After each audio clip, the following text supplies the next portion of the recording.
Welcome to City Files, an in-depth look into your Metro Council districts. Today, we'll visit the Healing Place with Councilman David James to witness the good they are doing in our community. We'll also dive into the recent redistricting of the 26 Metro Council districts and find out how it affects you. But first, we want to introduce a new council member, Attica Scott.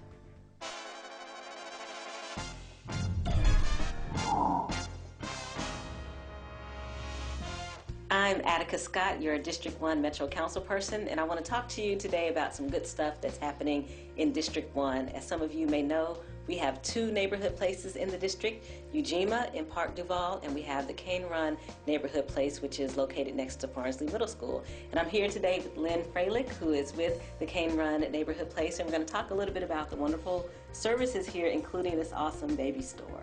Great. Welcome to Cane Run.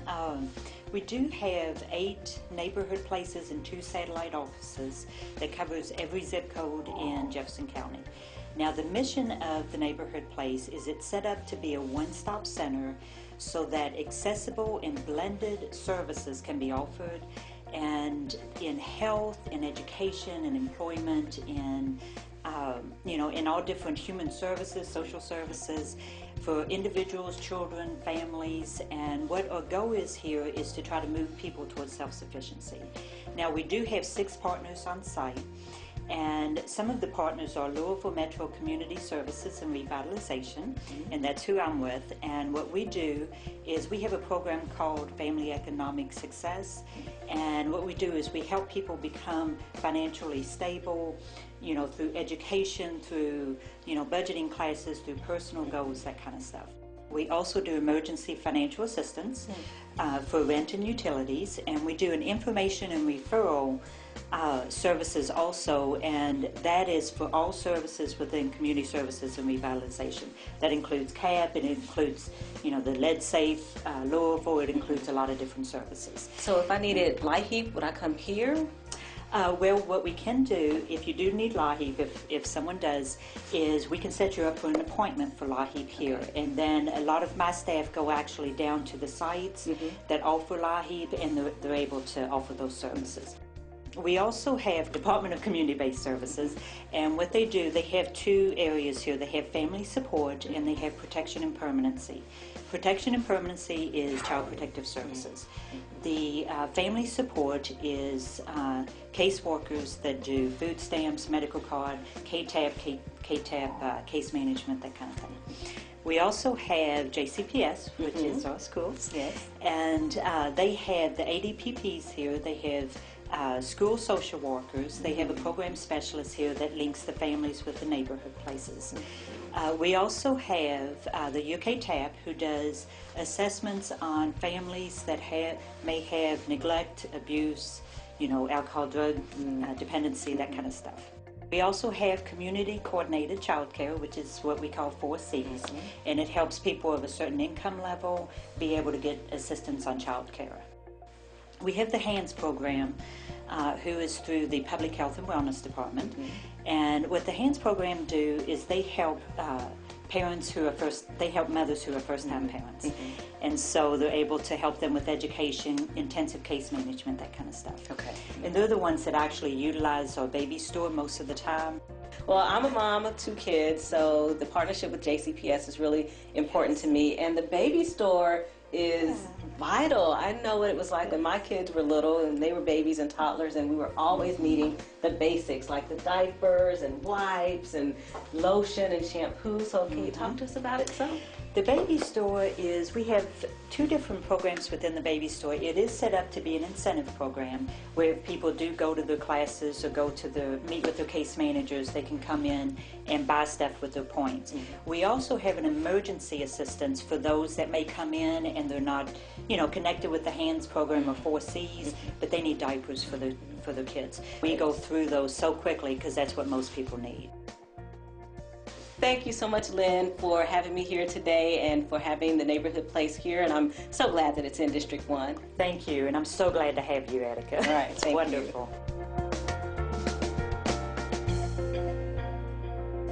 The neighborhood place at Cane Run serves about 2,000 families per month, and that's awesome. I'm here at the neighborhood place And if you'd like to learn more about it, visit louisvilleky.gov. And if you have questions about District 1, give me a call at 574-1101. Redistricting is a detailed process to ensure that all 26 Metro Council districts are reasonably equivalent in population. Here to explain the process are Councilman Rick Blackwell and Eric Graninger from the County Attorney's Office. Essentially, under both Kentucky law and federal law, the Metro Council districts must be roughly equivalent in population. And further, in Kentucky law, every 10 years, the Metro Council is required to take a look at those districts and make sure that they're reasonably equivalent in population. And this always happens by statute the year after the census. So in this year, the 2010 census gave us the new information on populations, and then that required the redistricting to occur in 2011. The 2010 census told us several things. First of all, it told us that the total population of Jefferson County, which is Louisville Metro, was 741,096 people.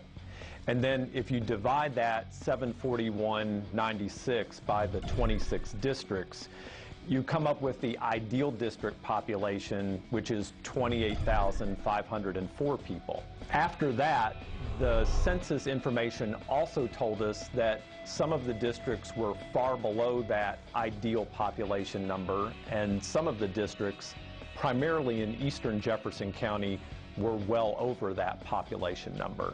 And so that's what compelled the Metro Council to have to draw new district boundary lines.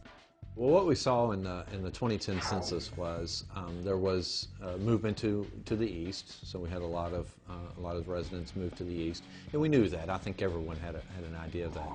There was some significant growth in the southwest, in some of the districts in the southwest. And there was lost population in West Louisville. We kind of started in that area, in the West Louisville area, and started looking at how we would need to push out and push down in order to get the population right in those areas. We looked at regionally. We tried to get council members together so that we would have the council members, for example, from West Louisville, to look at the map together. And you could look at it individually and look at what changes you might want to have. But we wanted to get them together too in a group and have them take a look at their area because they know the area best, and let them look at what made sense in terms of where we draw the new lines.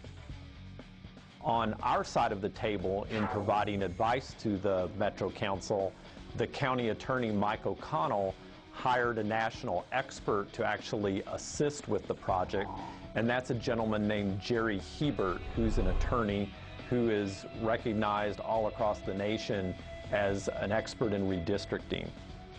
The one person, one vote rule comes from the 14th Amendment to the U.S. Constitution, and in brief, what it says is that one person's vote should be equivalent and worth the same as another person's vote.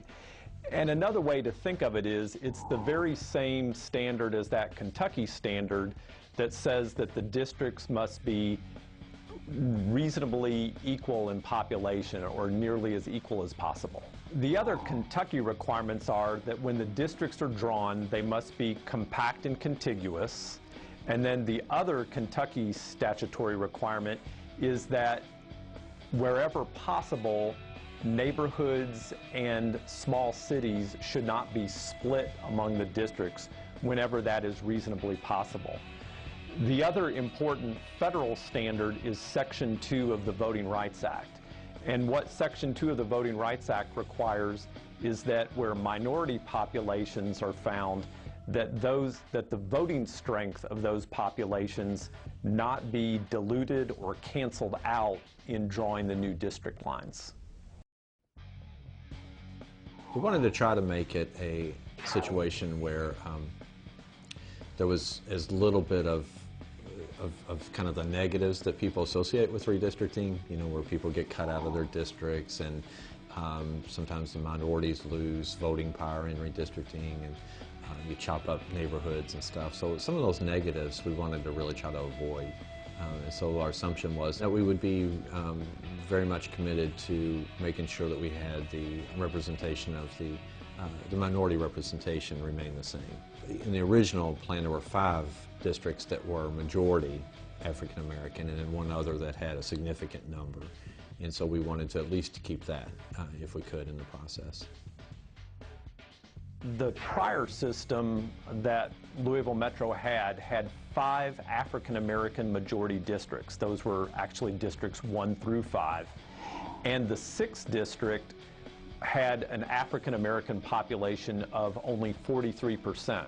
So while a substantial population, not the majority that the Voting Rights Act would require.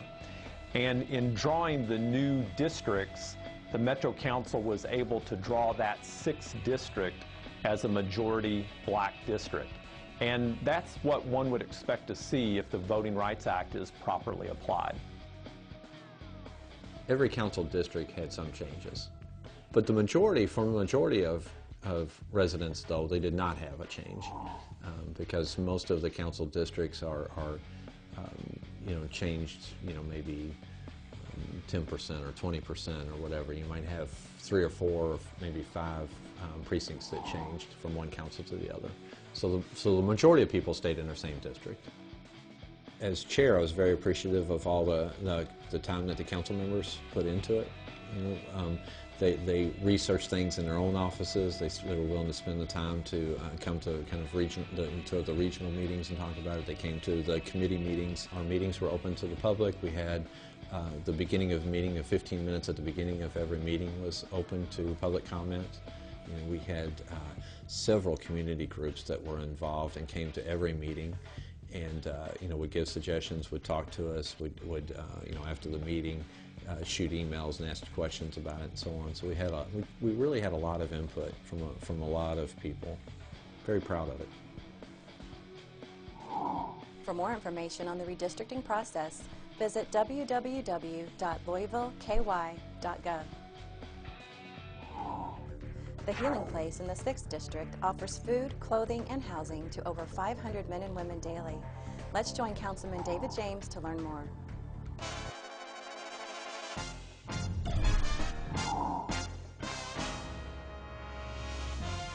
Hi, I'm Councilman David James, Louisville Metro Councilman in the 6th District.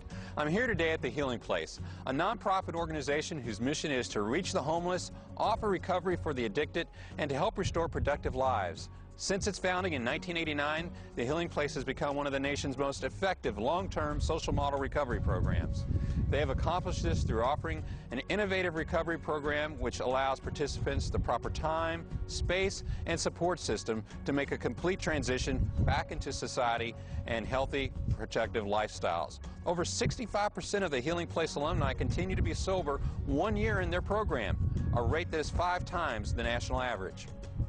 The Healing Place is led by a longtime president and CEO, Jay Davidson, whose drive and focus has led countless men and women to change their lives for the better, and Karen Haskell, the Vice President of Mission Advancement.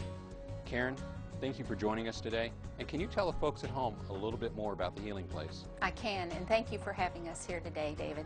And you're sitting in the Women's Healing Place, a facility that allows women to regain hope for themselves and for their families, for their recovery. Many people, when they find us, are feeling hopeless and helpless. The Healing Place offers them educational opportunities to get their GED if they need to reunite with their families. During the later stages of the program, the women can have their children come to live with them, and we have parenting classes, and the women have the opportunity to practice their newly learned parenting skills. They have the opportunity to find secure employment so that when they're leaving the Healing Place, they have confidence that they can maintain their recovery and support themselves and their families. The Healing Place has 2 campuses, one for men located at 10th and Market, and one recently established at the corner of 15th and Hill for women. Joining me now is Jay Davidson, President and CEO of the Healing Place. Jay, tell us about the Partners for Hope initiative and what people can do to help the Healing Place. Thank you, David, for the opportunity to talk about Partners for Hope. Over the last 18 months, we've experienced an increased demand for our services, but at the same time, there's been a drop in revenues. 80% of our revenue comes from private individuals, corporations, and grants. The other 20% is from public money. But at the same time, costs have risen. Costs for gasoline, costs for the food and transportation. So we're really needing a business initiative to launch raising money for the Healing Place. Partners for Hope is a $5 million business initiative where we can raise the first $300,000 to close out the capital campaign for the women's facility, and then the remaining money will go for sustaining operations and making us self-sufficient, and also providing for opportunities to expand our services throughout the Jefferson County area. We're really grateful that Texas Roadhouse and Brown-Forman and the Medical Society have partnered to support us in this Partners for Hope initiative. More importantly, we're also supported by the mayor and you, Councilman James, so we're really appreciative of the public support that we have as well as the corporate support.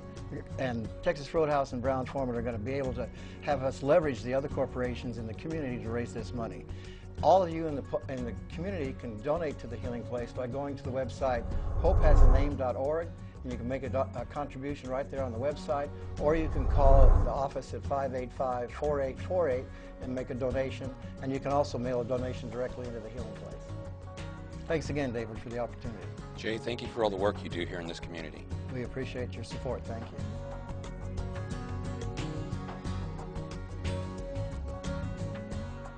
I'd like to thank Jay Davidson and Karen Haskell for spending some time with me today here at the Healing Place. Clearly, this is an organization that's worthy of our support, and I encourage all of us to find ways to help the Healing Place and its clients. The 6th District has so many wonderful nonprofit organizations that help our community and provide services to the needy. To learn more about these organizations and to stay up to date on everything happening in the 6th District, I encourage you to sign up for the 6th District e-newsletter. You can sign up by calling my office at 574-1106 or by emailing me at david.james@louisvilleky.gov. It's an honor to serve as your Metro Council representative, and I thank you for watching.